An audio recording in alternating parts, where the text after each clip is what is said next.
What's up, folks? Casual Dad here with another Warhammer Combat Cards video. We're going to jump in real quick and knock out the balance patch changes that dropped this morning. We've got a new season, we've got a new battle pass, we've got a whole new exciting time to jump in, so it's going to be real quick, but I'll try to rocket through these. So first off the bat, we have balance changes. This guy here got plus 5 wounds and plus 10 range, but you can feel that. Mine's only level 3, and that's a very significant ranged attack right out of the gate. It's going to get pretty high in the end there, so that's a good one. Then we got Remitol, who I've been really down on, this poor guy. It's such a... I love the concept of the Grey Knights cards, but they are so... They have to be aggressively costed because they have all of the attack types. So this guy got plus 5 to all attack types, and then also plus 5 wounds, which is not bad. He's always been kind of a decent piece to include in any deck because he has every single attack type. But is a little bit hard to justify over the other like 24 to 26 point range. So that will help take him more and does definitely beef up Voldus decks a little bit. Then we have the ATV, this guy right here. This sucker got plus 10 wounds and plus 10 range, so that's nice. So that's a decent buff again. Mine is level 8 at this point, so there the range damage isn't quite as significant, but those hit points really do make a difference. Strong contender in a Tolmaron deck because he's got that combination of high hit points and high ranged attack, but also has a very manageable points cost. That's always an interesting one. And then we got Epistolary Ultorion that everyone forgets about because he's so bad. Oh, sorry, buddy. Got plus 20 wounds for a whopping hit to hit points, and then also gained plus 10 psychic and plus 5 melee. Certainly spicy. He still is going to fall short. The biggest reason I don't take him isn't necessarily his stats, it's his cost. It just ends up being kind of an awkward cost to figure out in a Space Marines deck with the cards you really want to take, especially a really heavy psychic one. And you go 10 points higher, and you just get better options, and you go a little bit lower, and you get better options again. So I think I will consider him more now, but I see why he's not played. And then Uriel Ventress, who is this card I always like to stick in decks, and he just never quite pulls it off. This guy right here. Great combination of Furious Charge and Big Game Hunter with very good stats. Comes in at 33, which is kind of a tough points range to get to. I think I will certainly consider him more when I get to level 9 and have that secondary attack. Until then, I'll use him sometimes, but he still is kind of tough to fit into a deck when I do have so many other options in that price point for basically every single style. The advantage he does have, though, is he does have pretty meaningful attacks in both attack types, on top of his hit points and then also his traits, so he's certainly worth considering. But I don't know if that helps. Eldari. I'm not sure. Yeah, I just got this guy. This guy, Aetheyad, no, I'm not going to do that one. Plus 20 wounds and plus 10 range. Talked about how he is a tough card to balance just because he's got really high attack stats and Big Game Hunter and Barrage, which is a nasty combination, especially in a faction that tends to buff up ranged attacks very aggressively, or has something like Illic, where this guy could easily shut down some power cards. Certainly a good piece to consider. I still certainly am going to get him to higher level before I even put him in anything. Next up we have Necrons.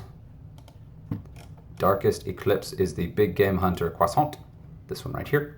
This guy just got -2 cost, which certainly is interesting. So now he no longer triggers Big Game Hunter and has Big Game Hunter, so he's now an ideal piece to put across from your expensive opposing cards. That's a really good change. I saw the cost change, but I didn't realize that he was starting at 40. So that's huge. That's a lot more significant, actually, than what I read in the original release. This is funny. So we get to Tau, and it says Tau had no cards below the play rate win rate threshold this season, so no buffs needed this time around, which means Tau is really good right now. And we got Servants. And we've got our Arco-Flagellant. I think that's this one. Nope, that's the Death Cult Assassin. Where are you, buddy? You're the Tentacle Boy. That one, yeah. Still not going to bring him. Just not. He's 4 points, but, I mean, even in a Greyfax deck, like 18, you do a 80% buff to 18, and it's still like 20-something. It's not very impressive. Yeah, so he got plus 10 wounds, so he is a little bit more durable. He's not the worst thing in a Canoness deck, but you probably have better options. So he's still going to be not used very much. But if he's a card you have early on and you don't have a big card pool, he's certainly worth considering more now. The extra hit points if you put him across from something somewhat weak, so that it can build him up a bit before he, dies. But yeah, I mean, worth thinking about. This one is an interesting one. The Paragon Warsuit got changed. Just down here, I missed it. This one. This is a card that when it launched scared the crap out of me because it has shields and decent stats and a lot of hit points in a faction that already has a ton of shields and decent stats and decent hit points. So it's still one that I am waiting to kind of warp the meta, but because there's so much Barrage, Psionic Blast, and other things going on, it hasn't really been a problem yet. And mine only being level 2, whatever. I really don't see it very much, but this one just got plus 10 wounds and plus 10 melee to make it a much more meaningful piece. I'm certainly going to give this one another look in my Cannon S deck, especially as I get a couple levels in. Level 2 shields is certainly nothing to sneeze at with a 56 base melee. I usually bring... Where are you? This one, Erica Luminous, because she's 17 points. But I'm going to look at tweaking the deck and see if they both fit in there. So we'll talk about that. Next up, and this is another interesting one. This is another card that could be overpowered, but I think most people don't have it or don't have a very high level of it. Even me, I got this in a Battle Pass. Not a Battle Pass. I got this in... I guess it was a Battle Pass. Anyway, not important. Decent attack stats, really, really durable with that base regen trait and then the really high hit points. And being a Mechanicus card, it naturally goes with your Magus. Secondary trait of Big Game Hunter is nice to help it deal with the cards that will actually kill it quickly. And then the attack stats are middling, and that's what they thought. So he just gained plus 10 range and plus 15 melee, still leaning a little bit higher on range. No, actually, at top level it ends up leaning a little bit higher on melee now, where before it was slightly in favor of range, which is an interesting combo. Yeah, so good piece.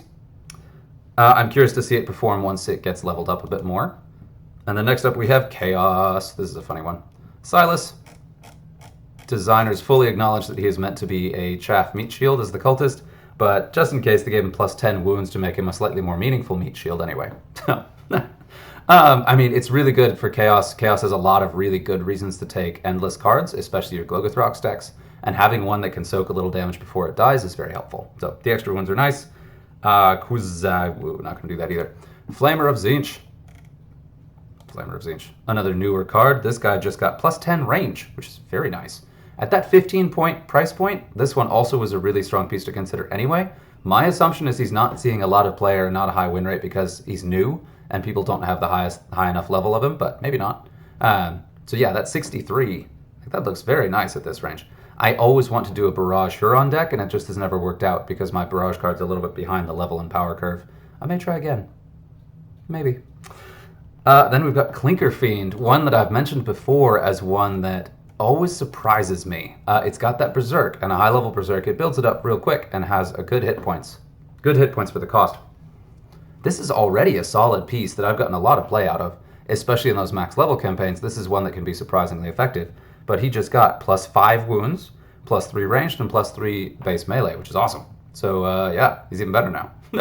I think people just don't think about this one. It's, again, a newer card that doesn't really jump out immediately as having any specific theme, and it's easy to underestimate how off the chain it can get with your specific traits there. But next we've got Cypher, who I don't have. The Fallen Angel just got -2 cost, which is nice. Plus 10 wounds and plus 5 range. So he's a strong piece. I just don't have him. I would run him if I got him a couple levels into that target acquired. He would certainly be a strong piece. But he has a bit of an emphasis on range, and I don't have that many Chaos range decks.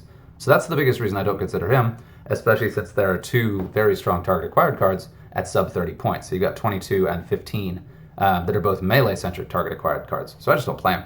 But I'm assuming that the people that do play him have a fairly low win rate, and that's why he got the buff. So still, not saying he didn't need it. Okay, for Orcs, I'm not going to get these right because Orcs' names are crazy. Let's see if I get this first try. The Tank Buster, I may actually get that. Yeah, Cogdereka. This guy got plus 10 range because Orc ranged builds are getting more popular. Interesting. So these are ranged cards that are not seeing play, but they're going ahead and talking about that. And then next up, we've got the Mega Cannon, which I think is this one. Yeah, this one just got plus 10 range. Look at that. Hit them all. I think I missed one in the beginning. And then I love this. Tyranids had no cards below the play rate win rate threshold this season, so no buffs needed here either. And then Votann, with such a limited pool, it's hard to pick up one card that stays below the average too much. Overall, Votann are in a healthy place for the win rate, so will remain untouched this season too.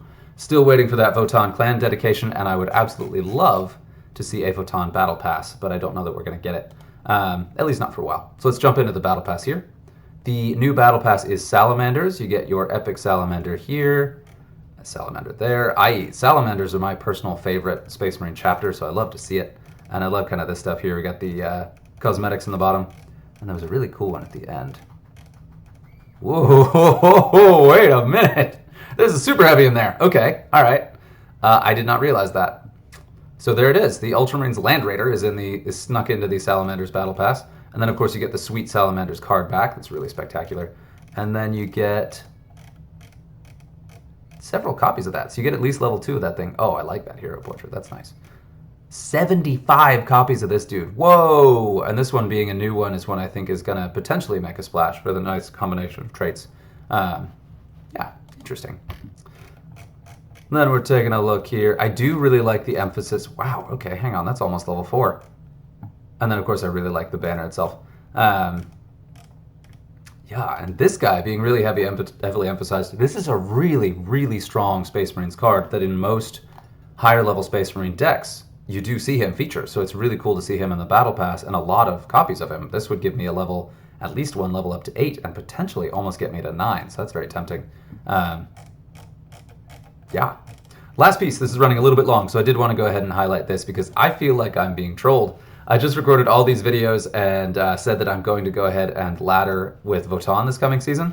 And then lo and behold, I get this quest right here to win battles using Uthar the Destined. All right, so Uthar's starting out. I see you. I also just did my start of season upgrading my cards and then realized I got Ascension. Great. But it will. But yeah, so that's it. Just as a quick cover here too, I have gone ahead and recorded all of the Warhammer, all of the Warlord guides videos. They're all recorded. They're being scheduled out. So it'll be released slowly, so I didn't dump them all at once. I've covered every one of them and may still go back in. There are a couple I have done that are older, and then a few that I've done that are in a multi-Warlord format, like my Bruisers video. I'm probably going to do individual videos for each of those, just to kind of pull it out a little bit and make it shorter. So hopefully that's helpful. Let me know if there's anything you want to see, and happy gaming.